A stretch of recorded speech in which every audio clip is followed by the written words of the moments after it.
Está começando o Revista TST, o programa com as notícias que marcaram a semana no Tribunal Superior do Trabalho.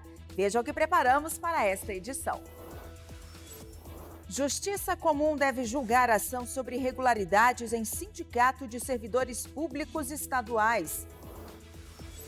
SDC anula limitação para contratar aprendiz e pessoa com deficiência por empresas aéreas.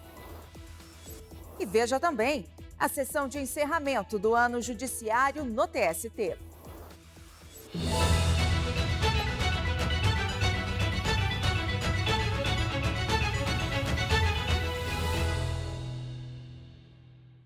O programa de hoje começa trazendo um caso julgado pela Seção 1 de Dissídios Individuais. A Justiça Comum deve julgar a ação sobre irregularidades no Sindicato de Servidores Públicos do Mato Grosso do Sul. A SDU entendeu que a competência do caso não é da Justiça do Trabalho. O processo foi ajuizado pelo Ministério Público do Trabalho a partir de denúncias de irregularidades nas eleições para a diretoria do Sindicato dos Servidores do Departamento de Trânsito de Mato Grosso do Sul. O MPT entendeu que houve descumprimento do termo de ajustamento de conduta firmado entre o sindicato e o Ministério Público. No entanto, o juízo de primeiro grau declarou a incompetência da Justiça do Trabalho para julgar o caso. O MPT, então, recorreu ao Tribunal Regional do Trabalho da 24ª Região, que teve entendimento diferente e determinou o julgamento do caso. Mas no Tribunal Superior do Trabalho, a terceira turma entendeu que a Justiça do Trabalho não é competente para processar e julgar processos entre o poder público e servidor a ele vinculado. Assim, determinou a remessa do caso à Justiça Comum. O caso chegou então à Seção 1 de Dissídios Individuais. O relator, ministro Alexandre Ramos, seguiu o entendimento da terceira turma e observou que a jurisprudência do TST segue o entendimento do Supremo Tribunal Federal, de que não é da competência da Justiça do Trabalho as ações ajuizadas por sindicatos que digam respeito a trabalhadores submetidos ao regime estatutário. Por unanimidade, o processo foi remetido à Justiça Comum. O Tribunal Superior do Trabalho anulou cláusulas de convenção coletiva que limitavam a contratação de aprendizes e de pessoas com deficiência por companhias aéreas. O caso foi julgado pela Seção de Dissídios Coletivos. O Ministério Público do Trabalho pediu a anulação de cláusulas da Convenção Coletiva de 2017 e 2018 que excluíam chefes de cabine, pilotos, copilotos e comissários da base de cálculo das vagas de aprendizes e pessoas com deficiência. O argumento foi que a legislação sobre a matéria reúne normas de ordem pública que não podem ser objeto de negociação coletiva para fins de redução de direitos. Por outro lado, os sindicatos defenderam que a restrição decorria da impossibilidade de que aprendizes ou pessoas com deficiência exercessem determinadas atribuições da categoria. No TST, a relatora na sessão de dissídios coletivos, ministra Kátia Arruda, reconheceu que o Supremo Tribunal Federal entende como válida norma coletiva de trabalho que limita ou restringe direito trabalhista não assegurado constitucionalmente. No entanto, a ministra observou que o próprio STF decidiu que a controvérsia jurídica em torno do cumprimento das cotas de aprendizes e pessoas com deficiência tem natureza constitucional. A relatora destacou ainda que a Lei 8.213 de 1991 e o Decreto 3.048 de 1999, que determinam o percentual de cargos a serem ocupados por empregados com deficiência, não estabelecem ressalva ou exceção de cargos ou atividades. Quanto à segurança nas operações aeroviárias, a relatora frisou que esse quesito não é afetado, pois a cota de pessoas com deficiência pode ser facilmente cumprida em quadros administrativos das empresas. Por unanimidade, a SDC anulou cláusulas da convenção coletiva que excluíam os aeronautas da base de cálculo para a contratação de aprendizes e pessoas com deficiência por empresas aéreas. E no próximo bloco, os julgamentos de destaque das turmas do TST.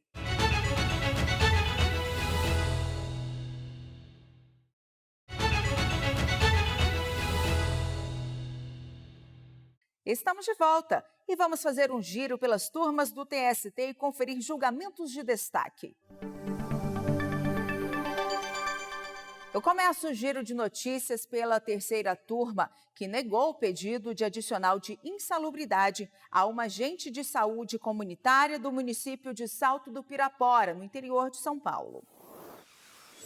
Na ação trabalhista, a agente de saúde disse que mantinha contato habitual e permanente com pacientes com tuberculose, HIV, hanseníase, sífilis, entre outras condições.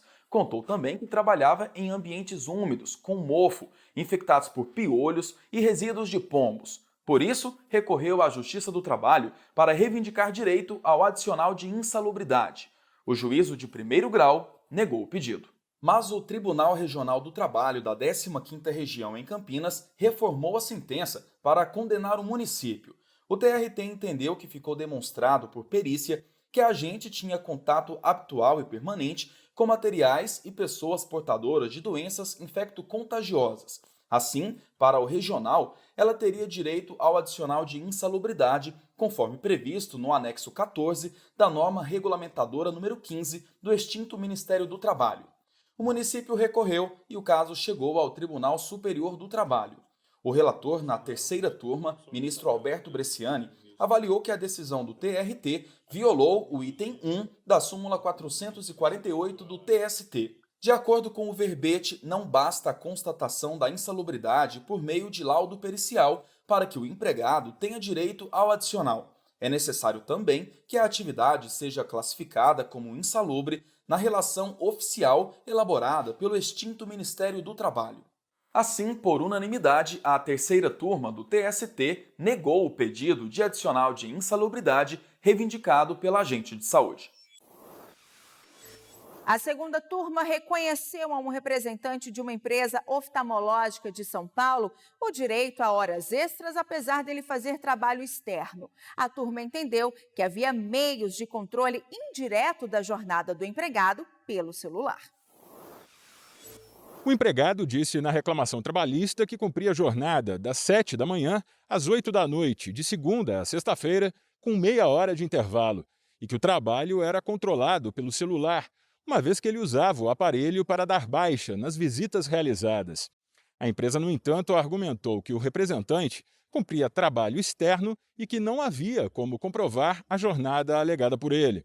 O Tribunal Regional do Trabalho da 2ª Região, na cidade de São Paulo, entendeu que o uso do celular corporativo por si só não autoriza concluir que havia controle dos horários do empregado e considerou que o profissional se enquadrava em exceção prevista na Consolidação das Leis do Trabalho.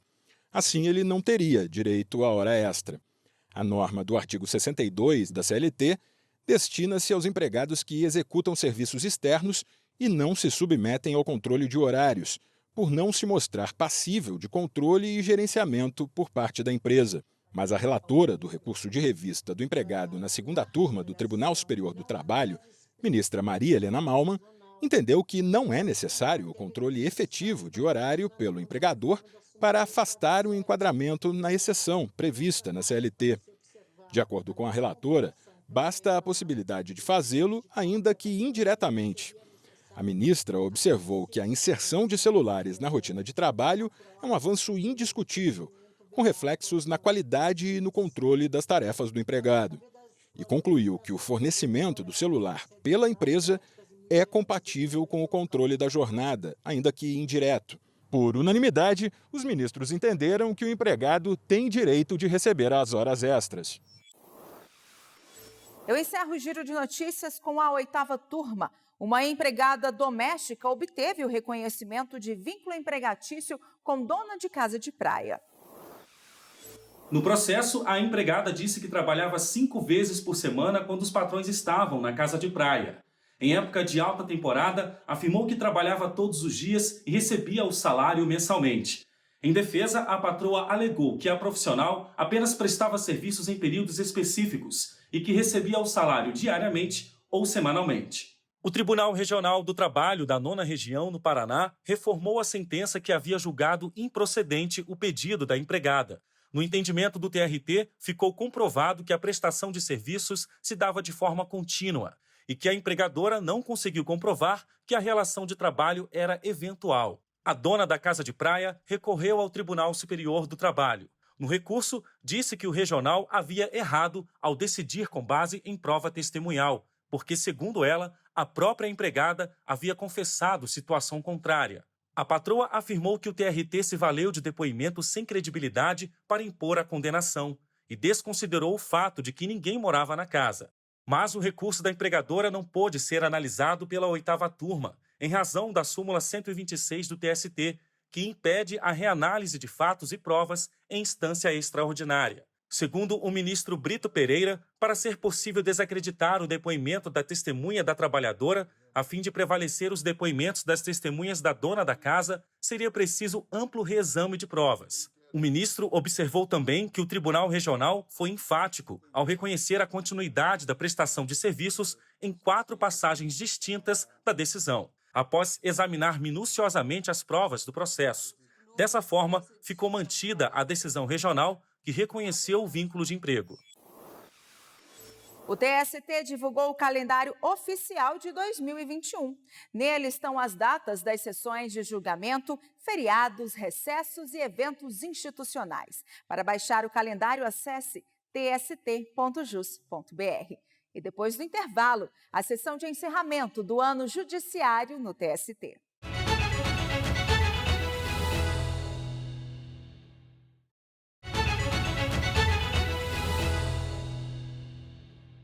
Estamos de volta. A Justiça do Trabalho realizou a 10ª Semana Nacional da Execução Trabalhista. O evento pôs fim a milhares de processos trabalhistas em fase de execução, em que os devedores não pagaram o que foi reconhecido em juízo. Veja como foi. Uma semana cheia que encerrou milhares de processos trabalhistas em aberto. Pela primeira vez, a Semana Nacional da Execução Trabalhista ocorreu de forma virtual, devido ao risco de transmissão do coronavírus. Durante o evento, a Justiça do Trabalho se mobilizou para solucionar o maior número de processos em que devedores não pagaram valores já reconhecidos em juízo. Um exemplo vem do Amazonas, onde a Vara do Trabalho de Presidente Figueiredo homologou um acordo de quase R$400 mil em uma ação civil pública sobre trabalho forçado. O empregador pagou verbas salariais e indenização por danos morais a 13 trabalhadores. Além de audiências de conciliação, foram promovidas penhoras de bens, maratonas de pesquisa patrimonial e leilões. O Tribunal Regional do Trabalho da 10ª Região, que abrange o Distrito Federal e Tocantins, realizou durante a semana o tradicional leilão unificado de bens. Um antigo hotel com lance mínimo de R$17 milhões e outros imóveis comerciais e residenciais, como casas e apartamentos, foram arrematados. Ao todo, a Justiça do Trabalho movimentou, durante a Semana da Execução Trabalhista, R$1,825 bilhões. Foram 7.514 acordos homologados, que somaram R$340 milhões. Leilões foram 518, R$112 milhões arrecadados. Os TRTs de grande porte que movimentaram as maiores quantias foram o TRT da 2ª Região, em São Paulo, o TRT da 15ª Região, em Campinas, São Paulo, e o TRT da 1ª Região, no Rio de Janeiro. De médio porte ficaram no topo o TRT da 5ª Região, na Bahia, o TRT da 9ª Região, no Paraná, e o TRT da 10ª Região, que abrange o Distrito Federal e Tocantins. E os TRTs de pequeno porte, com as maiores movimentações, foram o TRT da 24ª Região, no Mato Grosso do Sul, o TRT da 21ª Região, no Rio Grande do Norte, e o TRT da 17ª Região, no Espírito Santo. O ano judiciário chegou ao fim. A sessão de encerramento no Tribunal Superior do Trabalho ocorreu no órgão especial. Confira. Um ano de desafios e de destaque para a atuação da Justiça do Trabalho em meio à pandemia de Covid-19.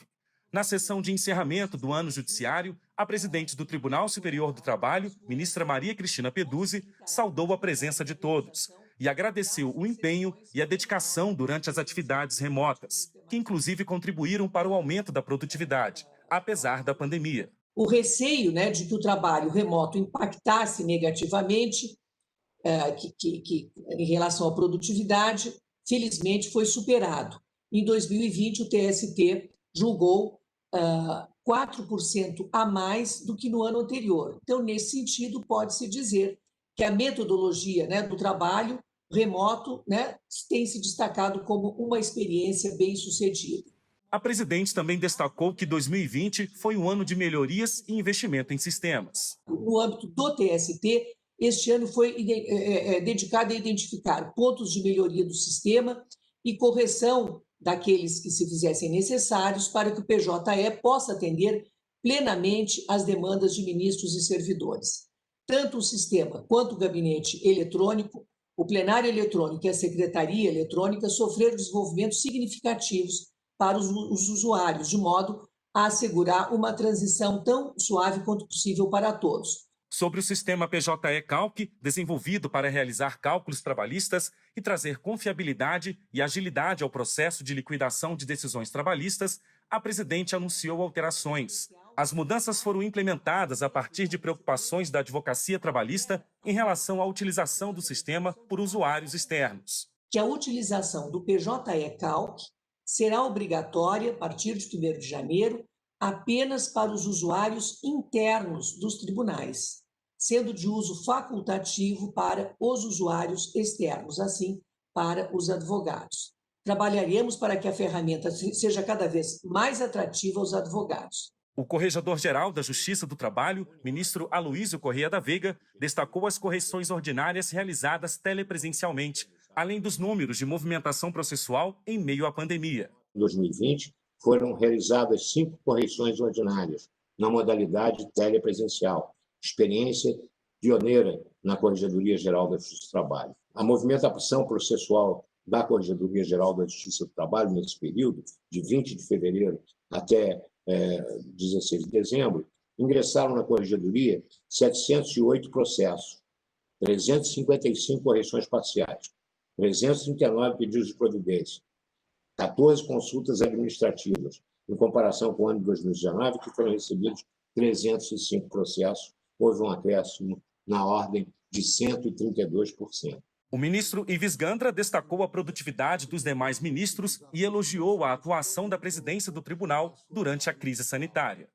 Queria também agradecer exatamente a Vossa Excelência, nossa presidente ministra Cristina Peduzzi, pela condução segura, condução firme, diligente, competente do nosso tribunal e da Justiça do Trabalho, através do Conselho Superior da Justiça do Trabalho, superando essas dificuldades que o confinamento trouxe a todos nós e garantindo o bom funcionamento da Corte. Começa em 20 de dezembro e vai até 6 de janeiro o recesso forense no TST. E de 7 de janeiro a 31 de janeiro, as férias dos ministros. Os prazos recursais ficam suspensos nesse período e a contagem será retomada em 1º de fevereiro de 2021. Mais informações no site tst.jus.br. E veja agora outras notícias que marcaram a semana na Justiça do Trabalho. De março a outubro deste ano, a Justiça do Trabalho destinou mais de 243 milhões de reais ao combate à pandemia da Covid-19. Os valores foram usados na compra de testes rápidos, máscaras, UTIs móveis e outros equipamentos hospitalares. Também foram investidos em áreas de educação, pesquisa e infraestrutura. A maior parte desse valor vem de condenações em ações civis públicas e do cumprimento de termos de ajustamento de conduta. De acordo com o coordenador da Comissão Nacional de Efetividade da Execução Trabalhista, ministro Cláudio Brandão, do TST, o encaminhamento desses recursos para que sejam aplicados pelo Poder Executivo e por instituições em todo o Brasil no enfrentamento ao novo coronavírus também se deve à intensificação de esforços da Justiça do Trabalho para dar efetividade às decisões judiciais. O TST lançou o material educativo Teletrabalho, o trabalho de onde você estiver.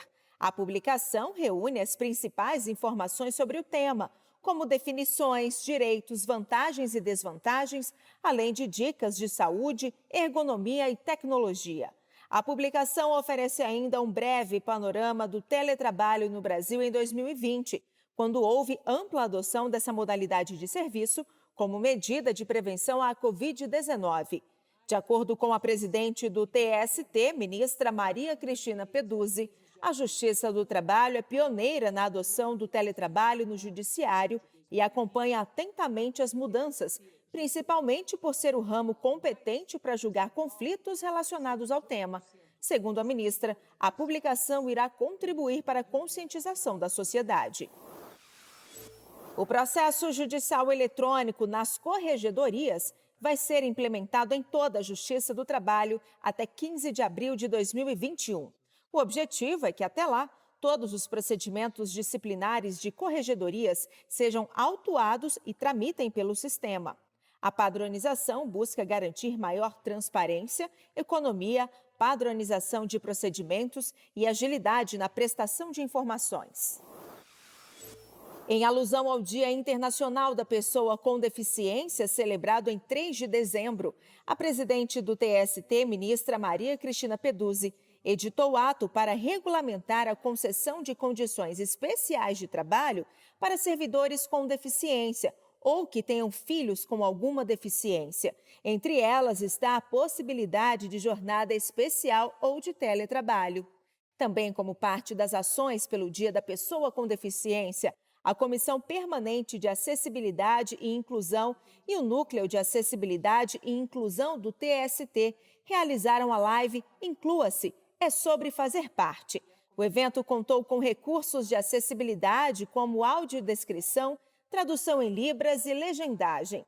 A palestra foi conduzida pela ativista e escritora Lau Patron. Em apoio à causa Dezembro Laranja de combate ao câncer de pele, o prédio do Tribunal Superior do Trabalho ficará iluminado na cor laranja durante todo o mês de dezembro. A iniciativa é para chamar a atenção do público sobre a importância da prevenção, além dos riscos da exposição solar exagerada e desprotegida, fator crucial para o desenvolvimento desse tipo de câncer. A campanha Dezembro Laranja foi criada em 2014 pela Sociedade Brasileira de Dermatologia. E nós ficamos por aqui. Essas e outras notícias do Tribunal Superior do Trabalho você acompanha no site e nas redes sociais do TST. Muito obrigada pela companhia e até mais!